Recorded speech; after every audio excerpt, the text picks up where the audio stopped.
નમસ્કાર, આપ જોઈ રહ્યા છો સીએનસીસી ગુજરાત. ગુજરાતમાં કોંગ્રેસ અને આપનું ગઠબંધન થઈ ચૂક્યું છે.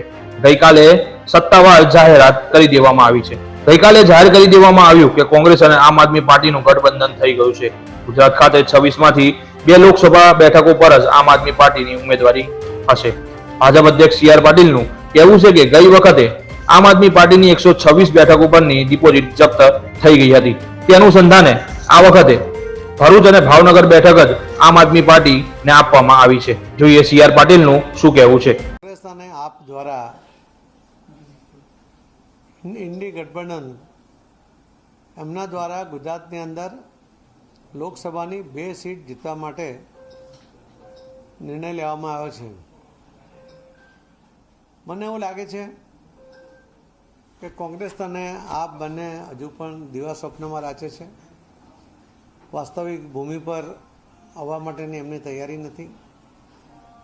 ચૈતર વસાવા કે આપને ભરૂચની સીટમાં ફક્ત 13% મત મળ્યા હતા અને ભારતીય જનતા પાર્ટીને 51% મત મળ્યા હતા. કોંગ્રેસને લગભગ 25-26% મત મળ્યા હતા. બંનેના મતો ભેગા કરીએ તો પણ લગભગ 13% મત ભારતીય જનતા પાર્ટીના વધારે છે. અને જો આપની વાત કરીએ તો આપમાં ચૈતર વસાવા સિવાય બાકીની એટલે કુલ 7માંથી 4 વિધાનસભામાં આપની ડિપોઝિટ જમા થઈ ગઈ હતી. એટલે આ પ્રકારનું રિપોર્ટ છે કે 7માંથી 4માં એની ડિપોઝિટ જમા થઈ અને છતાં આ ગઠબંધન કરીને એમણે 2 સીટ ઉપર ભરૂચ લોકસભા અને ભાવનગર લોકસભામાં જીતવા માટેનો એક પ્રયત્ન કરી રહ્યા છે. ભાવનગરની સીટ પણ અમારી મજબૂત સીટ છે. વર્ષોથી અમે સતત એને જીતતા આવ્યા છે. ત્યાં પણ અમારું ખૂબ સારું એ વાતાવરણ છે. પણ મને એક વાત યાદ આવે છે કે એક ગામમાં જ્યારે આગ લાગી હતી એ ગામમાં એક લંગડો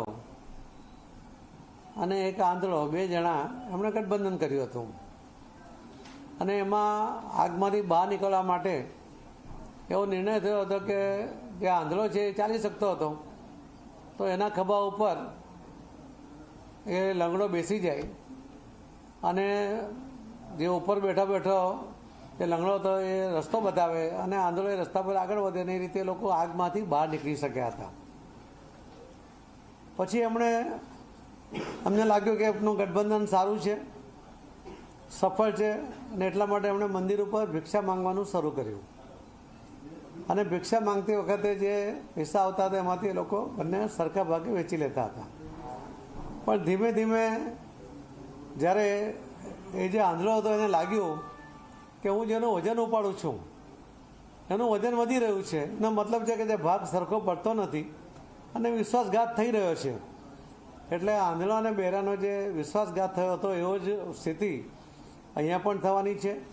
અહીંયા પણ આંધળા અને બહેરા 2 જણા ભેગા થઈને ગુજરાત જીતવા માટેનો દિવા સ્વપ્નમાં રાચી રહ્યા છે. હું ચોક્કસપણે આપને ખાતરી આપું છું કે જે ગયા વખતે 126 સીટ ઉપર આપની ડિપોઝિટ જમા થઈ હતી એમાંથી એણે બોધપાઠ લઈને આ વખતે ફક્ત 2 સીટ માટે પણ તૈયારી બતાવી. એ જ બતાવે છે કે એણે પોતે હાર માની લીધી છે. કોંગ્રેસ પણ 44 સીટ ઉપર એની ડિપોઝિટ ગુમાવી હતી અને જે એના લોકો સત્તા જીત્યા હતા આજે તો એમાંથી પણ ઘણા બધા ઓછા થઈ ગયા છે. તો એ જ સ્થિતિની અંદર જ્યારે કોંગ્રેસના આગેવાનો, કોંગ્રેસના ચૂંટાયેલા સભ્યો પણ જીતની કોઈ શક્યતાઓ જોતા નથી ત્યારે આવા ગઠબંધનને કારણે ગુજરાતમાં અમને કોઈ જશ મળવાની કોઈ પણ શક્યતા નથી. બસ મારે તો એટલું જ કહેવું છે કે આ રીતે ગઠબંધન કરીને ગુજરાતના પ્રજાને જે ખોટ ઠાલા વચનો આપીને ભરમાવવાનો પ્રયત્ન જે આજિન સુધી કરતા આવ્યા છે, હવે ગુજરાતની પ્રજા જાગી ગઈ છે. ગુજરાતની જાગૃત પ્રજાને હવે ખબર છે કે કેટલાક લોકો ફક્ત ઇલેક્શનના ટાણે જેમ વરસાદમાં સમયે દેડકા આવી જાય તે રીતે આવી જતા હોય છે અને ઇલેક્શન પૂરું થાય ત્યાર પછી ઓટોમેટિક ગાયબ થઈ જતા હોય છે.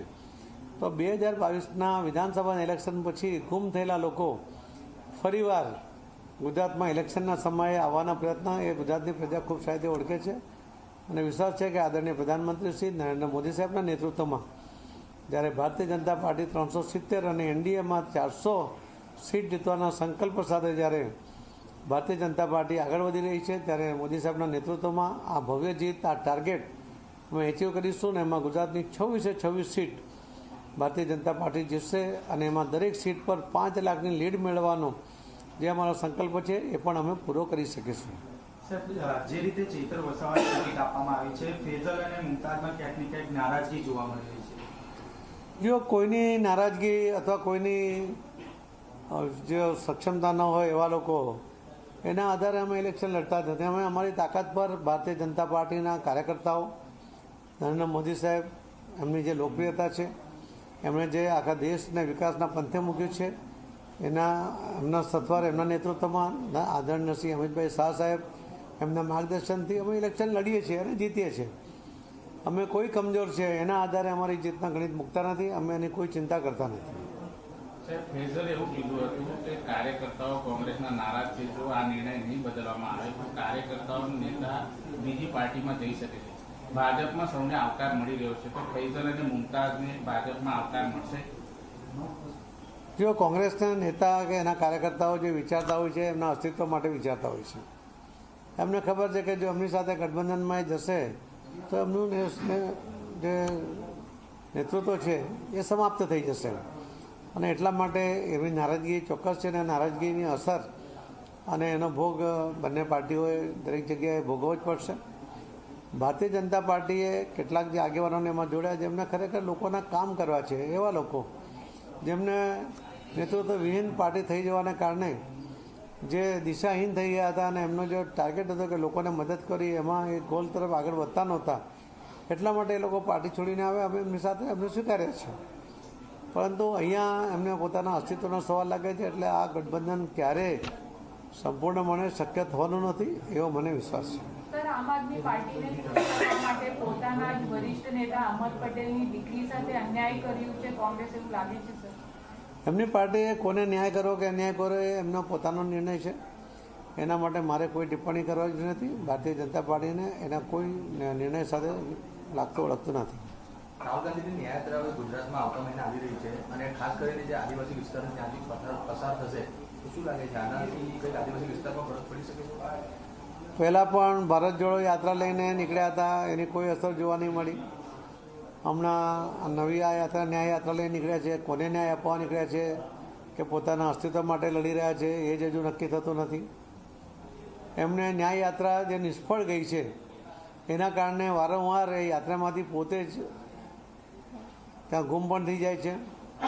તો રાહુલ ગાંધી એ નેતૃત્વ કરી શકે એવી ક્ષમતા એનામાં નથી એવું કોંગ્રેસના જ લોકો માને છે. એટલા જ માટે એ એને સફળ કરવા માટેનો કોઈ પ્રયત્ન કરતા નથી અને કરે તો પણ એ સફળ થવાની શક્યતા નથી. એનું પરિણામ પણ લોકો જાણે છે અને એટલે જ કોંગ્રેસના કાર્યકર્તાઓ ખૂબ જ નિરાશા અનુભવી રહ્યા છે એવું માનું છું. ધન્યવાદ મિત્રો.